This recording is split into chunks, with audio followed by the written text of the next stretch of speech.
Howdy folks, and welcome back to No Guarantees. Today, I'm going to be going over everything you need to do to LS swap your YJ, or really any car. I've been running this thing around as my daily driver for the last 6 months or so. I've put on 4,000 miles, and it has been super reliable and a ton of fun. You're going to have to pardon my mess underneath the hood because, like I said, it's a ton of fun.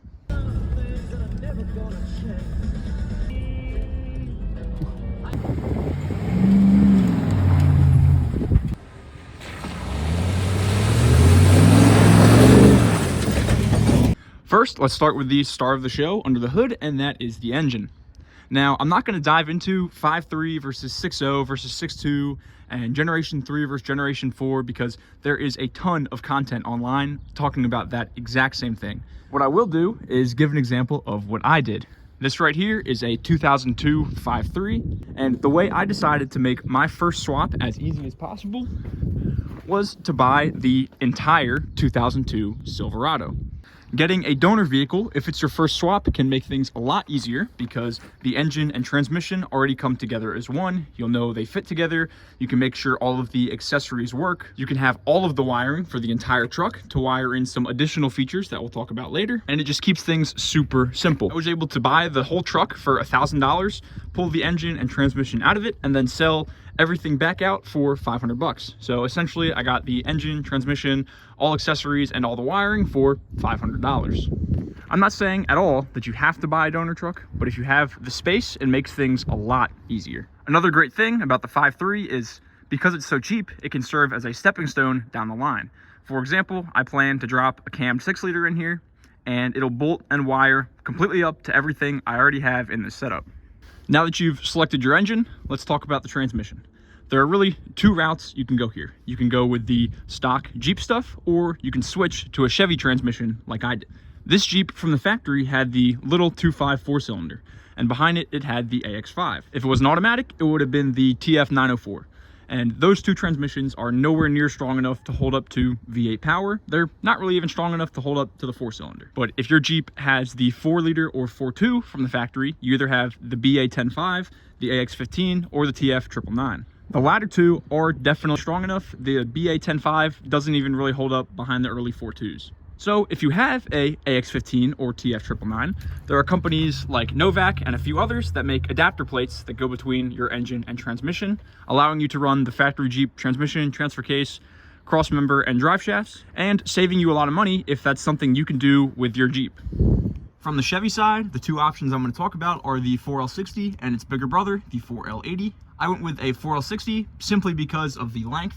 The 4L80 is a couple inches longer, which made me uncomfortable with how short my rear drive shaft already is. Because these Jeep's wheelbase is only 93 inches, I think, and I didn't want to push this drive shaft any shorter than I had to be.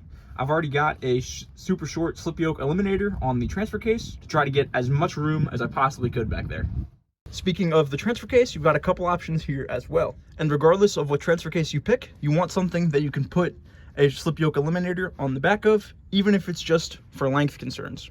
So as an example, the Silverado I bought came with the NP261, and there's just no room for that one-piece rear shell that would go probably back to about here. So I went with an NP241, mostly because I already had it from when this Jeep had a small block Chevy and 700 R4 in it, but also because it's a manual transfer case, takes a slip yoke eliminator, and it's plenty strong for my application, bolting right up to the 4L60. Another option would be if you're keeping the Jeep transmissions, you're likely going with the NP231, which is plenty strong for this application. Or if you want to get really creative, you can take two NP231s, a NP231C for Chevy, NP231J for Jeep, split them both in half, use the front of the Chevy one and the back of the Jeep one. That allows you to bolt right up to the transmission with no adapters, and it allows you to keep your VSS for your Jeep transfer case. If I was doing all of this again, that's the route that I would have gone. Now that you've picked your engine, transmission, and transfer case, the next thing you have to do is mount it. There are a bunch of companies that make weld-in motor mounts for putting these LSs in Jeeps.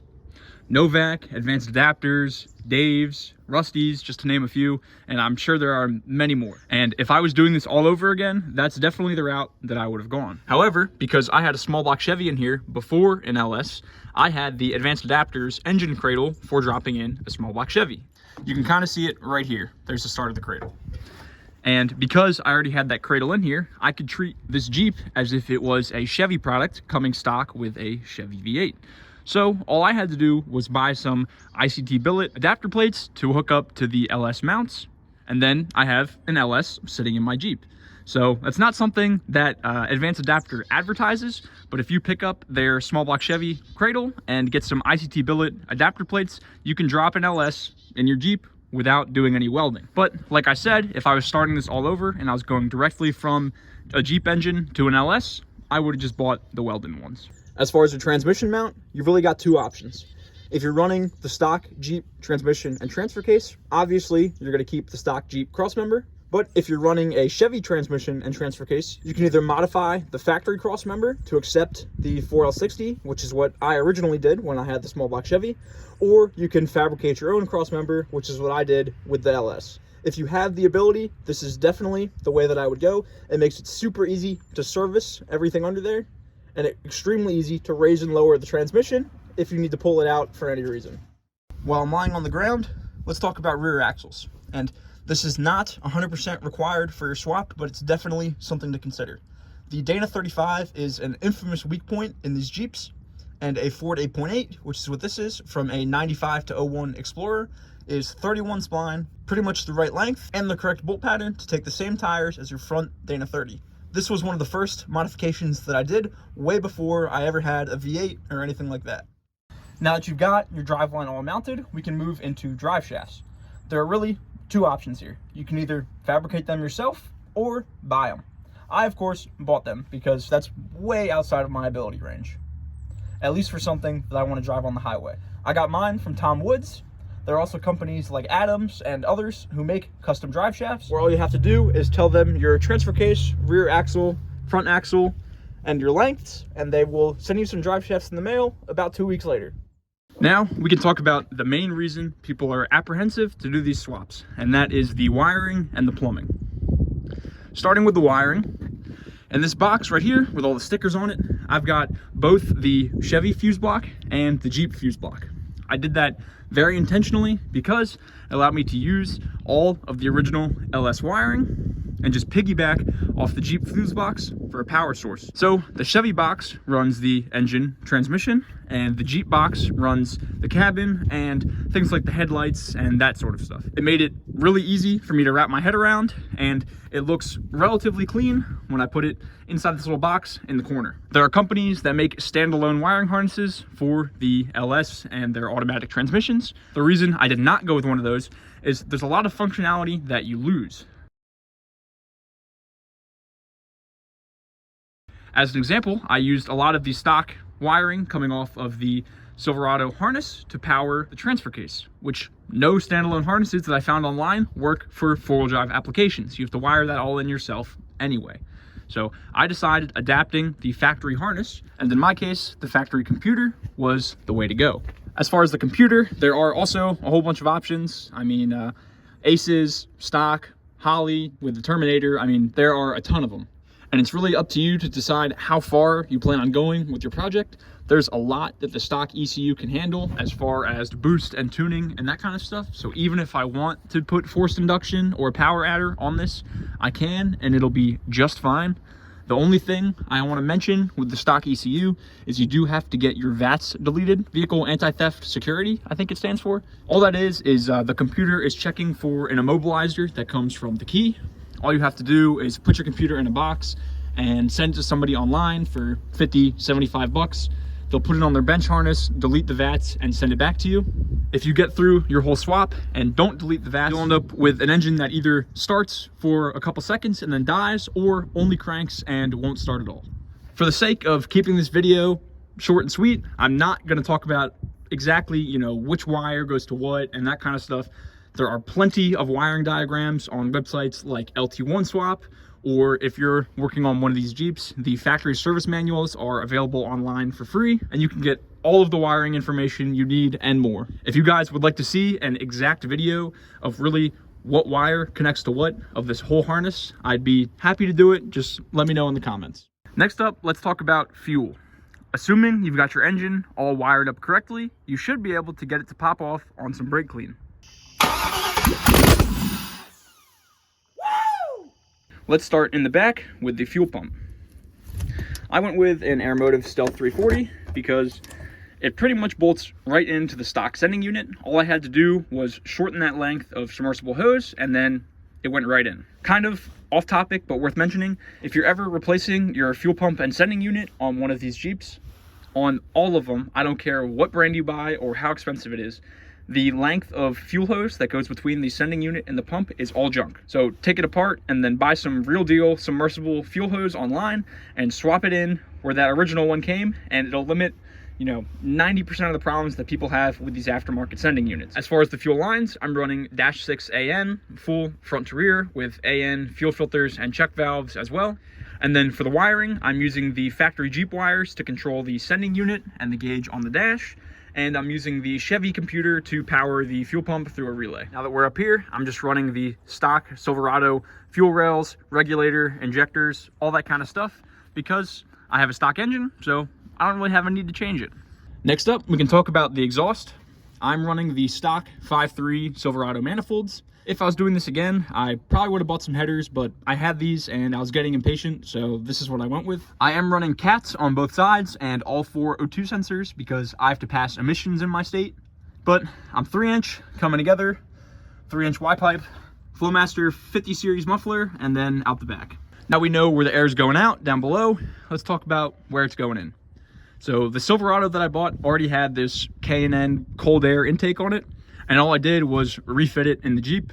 If you want to make something like this yourself, it's just a soft 90, a piece of tubing, a soft straight, a MAF sensor, and then an air cleaner cone. Is it cold air by any stretch of the imagination? Absolutely not. But it looks decent. I haven't had any problems with engine bay temperatures or anything like that. So I'm gonna leave it like this, at least for now. Next up, let's talk about the cooling system. So I've got a generic eBay conversion radiator for a small block Chevy in a YJ because it's what I already had. It provides plenty of cooling capacity for this engine, but they do come with really junky fans on them. So if you're getting one, just make sure to replace the fan and you'll be just fine. My upper hose is a stock O2 Silverado hose that I put an adapter in to run my steam line. And then my rear hose is just a flex hose run at a really terrible angle that I need to do something about, but I can't really figure out any better alternative than running a loop in it, which I don't want to do either. So if I was doing this again, I would have gone with the stock 4-liter radiator. The upper port is about right here, and the lower port is on the other side as well. So you pretty much have the opposite hose setup, and it works a lot better for the LS ports. As far as the heater core and heater lines, I run them from where the LS ones go down there, just over to the stock YJ heater core, and it works great. The heat in this Jeep is unbelievable. On the topic of staying cool, let's talk about transmission coolers. So I've got my 2 -6 AN lines coming up from the transmission, and I'll put up a diagram of how I have them run. But basically, I'm using the in-radiator transmission cooler as well as an external one in front of the radiator. These 4L60s are really, really sensitive to heat, so I wanted to do everything I could to make sure I don't have that problem. The reason why I don't just run it to an external one and I run it through the radiator first is because on cold days, like today, it uses the heat from the radiator to actually bring your transmission up to temp sooner, and then it uses the external one to knock it back down to a reasonable amount. The only other thing I could think of out here, and please let me know if I'm missing something in the comments, is the throttle cable.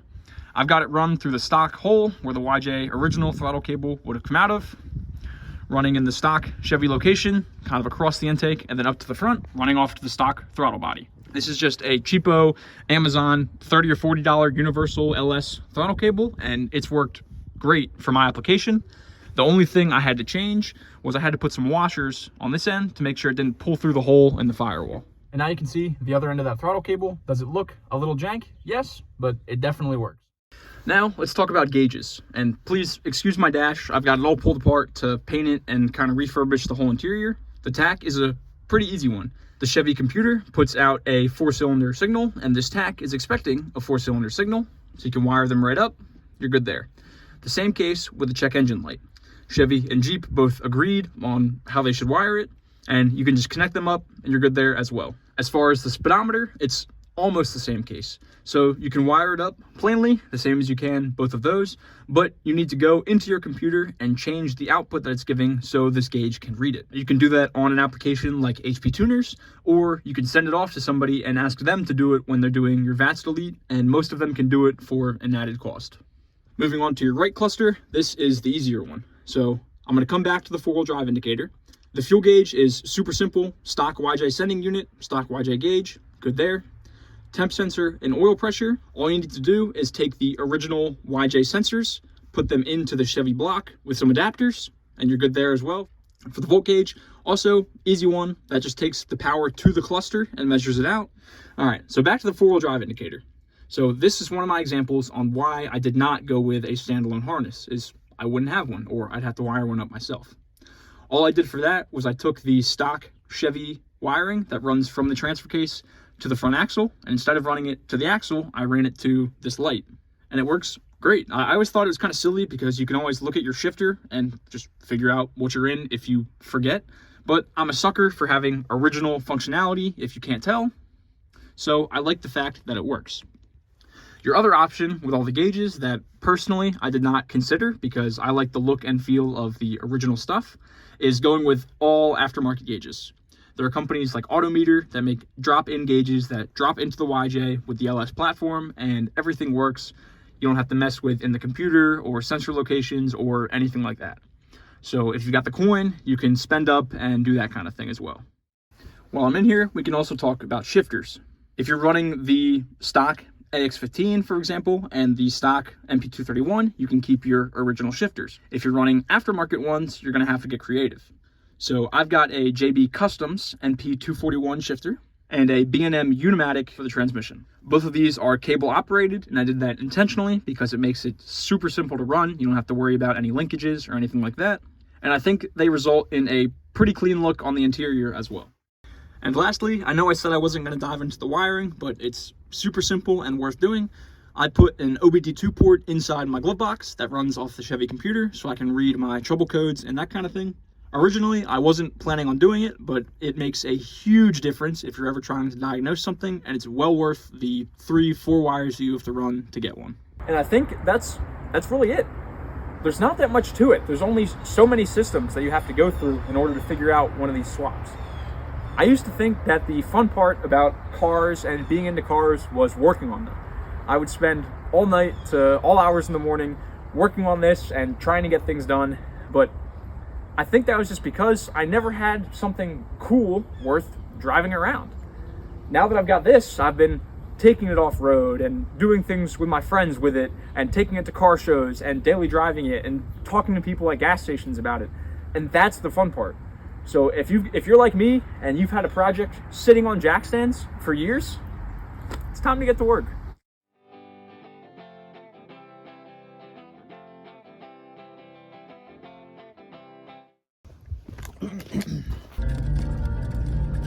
Oh, that was a deep one. Pretty much the right front axle,